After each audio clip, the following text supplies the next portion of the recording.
My name is Oleg Yaworsky, and I come from Ukraine, from Kiev, where our company GSC Game World is located, and I'm a senior PR manager for the company.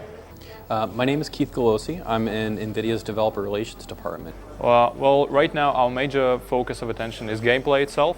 We are putting together the elements of this gameplay, and today during the presentation we'll be showing these elements. But currently it's more about AI, the system of life simulation we are creating.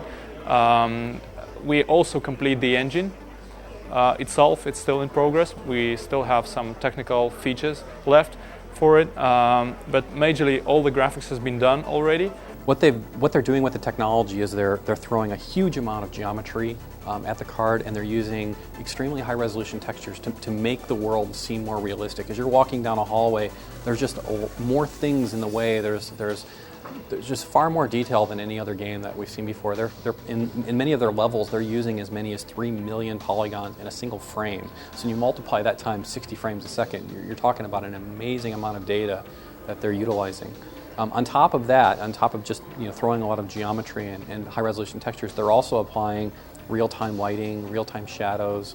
They're going to be adding additional effects leading up to E3 that I think are just going to blow people's socks off too.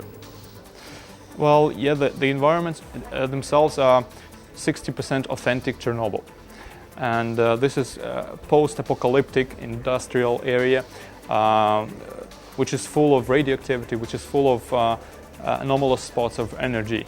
And the player there is to really go and explore this world.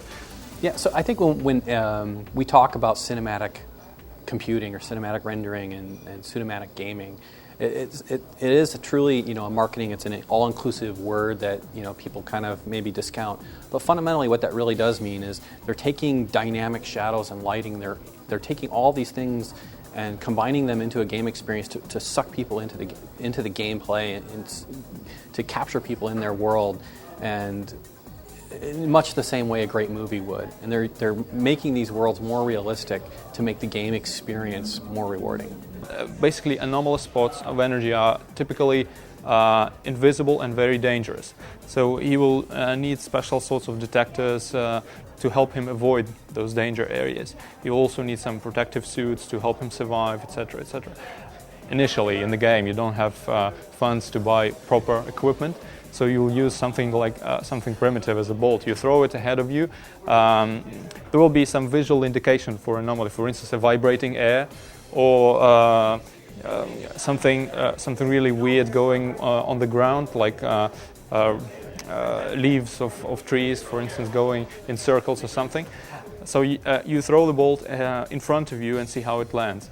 If it lands properly, like it lands okay as it would in normal world, then you know that the area ahead of you is safe.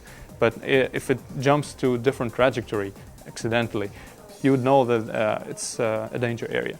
And the game is going to have lots of survival elements, just because of danger potentially being everywhere on every step. As you may be attacked by a monster, or you may get stuck in an anomaly. So the game will have lots of dangers for the player. So he will need to learn how to survive in this area. We come up with pretty original an AI system here, where all the monsters, NPCs, they are not scripted, but they have their own goals to pursue in this game world. It's a huge area we create, which is a global map made of 18 levels, and all the creatures, they roam the place constantly.